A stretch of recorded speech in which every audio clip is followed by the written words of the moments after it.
The Avengers take on a new foe as old enemies resurface. It's me, and this is the last 10 minutes of Avengers.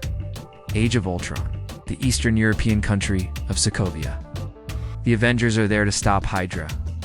We can see Tony Stark, aka Iron Man, Thor, Bruce Banner, aka the Hulk, Steve Rogers, aka Captain America, Natasha Romanoff, aka Black Widow, and Clint Barton, aka Hawkeye. And they're facing off against Baron Wolfgang von Strucker, one of Hydra's leaders. And he has in his possession the scepter that Loki used to control the minds of people on Earth. So the Avengers are there to take that back, and also just to take down Hydra. But they find something else as well. They find two twins, Pietro and Wanda Maximoff. They were experimented on by Strucker, using the scepter, and that gave them powers. Pietro could move so fast that he was basically invisible and was able to defeat all of the Avengers single-handedly. And Wanda could read minds and influence them and even move things with her mind.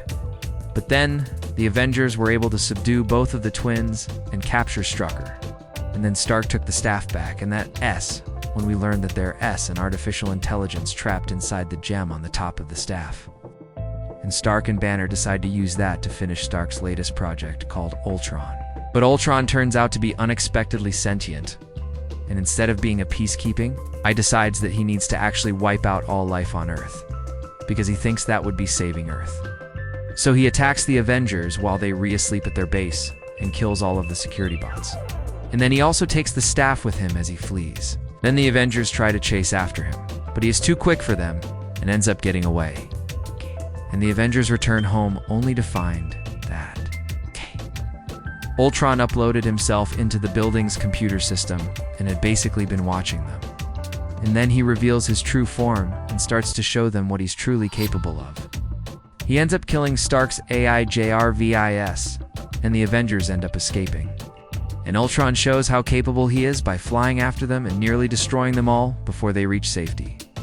And once they do, he flies away. Oh, they need to show the Avengers what he's truly capable of. They need a new plan and a way to stop him. They're gonna need some time to come up with it. Meanwhile, Ultron heads back to his base in Sokovia and upgrades his very rudimentary body that he came out of the computer in. And then he starts to work on building an entire army of little robot drones. And he doesn't want those robots to be the only ones that serve him, so he travels to Strucker's cell and kills him, and then recruits the Maximoff twins to join him. And while Wanda is still angry at Tony Stark for the death of her parents who died in an incident involving one of Stark's weapons, she's not willing to immediately join him. So Ultron leaves her and her brother and goes to Johannesburg, South Africa to recruit another person named Ulysses Chloe. And he's actually a dealer in vibranium, the same stuff that Black Panther will eventually make his suit out of. But unfortunately, Ultron steals some of it and uses it to upgrade his own body. And that leads to a confrontation with the Avengers and the Maximoffs. But Wanda makes everyone except for Hulk see these haunting visions of the world ending and all their loved ones dying. And that causes everyone to panic and fight each other. Even though that wasn't the real world, it led to the Hulk going on a rampage and tearing through the city. So Stark was forced to don his brand new anti-Hulk armor to stop him. And that was only temporary. So then Stark went to Romanoff and begged her to help him, because she was the only one that knew how to calm the Hulk down. She ended up taking him to a lab where Banner was doing research, and she was able to trigger his human side and bring back Banner. But all of this caused a lot of damage and fear around the world. And so the Avengers had to go into hiding.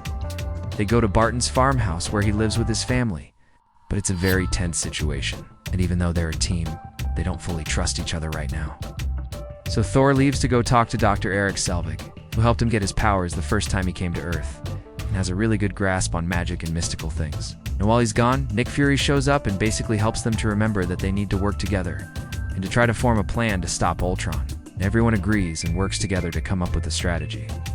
Meanwhile in Seoul, South Korea, Ultron kidnaps one of Stark's friends, Helen Cho, who is creating technology out of synthetic tissue. It's extremely advanced and could definitely be helpful to the Avengers. And so Ultron takes her and the scepter to his base and uses the scepter to force her to create the perfect body for him. And it's made of vibranium, and it's infused with the power of the Mind Stone. But before he can fully transfer his consciousness into the new body, Wanda sneaks into his mind and realizes that he plans to destroy all of humanity. So she tries to warn her brother and the Avengers. But they don't believe her because of all the damage that she's caused already. And so she feels like she has no choice but to try to stop him herself.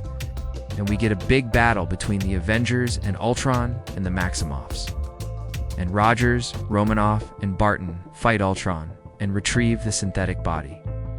But while they're gone, Ultron transfers himself in, grabs Romanoff, and then escapes. And then he tries to transfer himself again, but Vision interrupts him and transfers himself into the body instead. But it's too late. Ultron had already transferred enough to stay alive, and so the Avengers are fighting with each other again, even though they don't want to, and it's because Banner and Stark had secretly uploaded Jarvis into the synthetic body so that it could be alive and communicate with the Avengers. And they didn't tell anyone because they were afraid that if anyone else knew that they had done this, they might stop them from doing it. But the Vision didn't know any of this. So when the body started communicating with them, he thought that it was Ultron. So he tried to stop it. Then in the confusion, Thor comes back with some news. He says that he saw the future, and he believes that the gem on the synthetic body is the Mind Stone. And it's one of 6 Infinity Stones, and they're basically the most powerful objects in existence. And Vision is worthy to lift Thor's hammer Mjolnir because he believes that Vision is worthy to become an Avenger. And that convinces the Avengers to listen to Vision and to trust him. And so they all team up to stop Ultron once and for all. And they travel to Sokovia, where Ultron has built a massive machine to lift a big chunk of the city skyward. And he plans to crash it into the ground and destroy the entire city and basically the entire world. And Vision stays behind with the others, and he concentrates his powers and reaches out with his mind and shows them all that he can read their minds. And then the Hulk shows up and tears through Ultron's army and rescues Romanoff. And then he gets angry at Romanoff for being with the Avengers and being a spy and holding secrets and being so close to the Hulk, and that causes her to leave and go to the main battle. Meanwhile, Ultron's little drone army is overwhelming the Avengers. And then one of them activates the machine and begins to bring it crashing down to the ground. So Stark and Thor work together to overload the machine and destroy it and shatter the landmass. In the aftermath, the Hulk isn't willing to risk hurting Romanoff, and so he leaves in a Quinjet. And meanwhile, Vision destroys Ultron's final body and basically proves that Ultron is finally defeated. But in the end, we see that the Avengers have set up a new base of operations, and it's being run by Fury, Maria Hill, Cho, and Selvig. And the Vision is there, and he's leading training exercises with Rhodey, Vision, Sam Wilson, and Wanda. And as the Avengers fly off to deal with whatever threat that they're facing, we see Thanos watching them from afar, and he puts on his Infinity Gauntlet and swears to get the Infinity Stones himself. What did you think? Let me know your thoughts in the comments below. If you're interested in watching more videos like this, hit subscribe. Thank you so much for watching.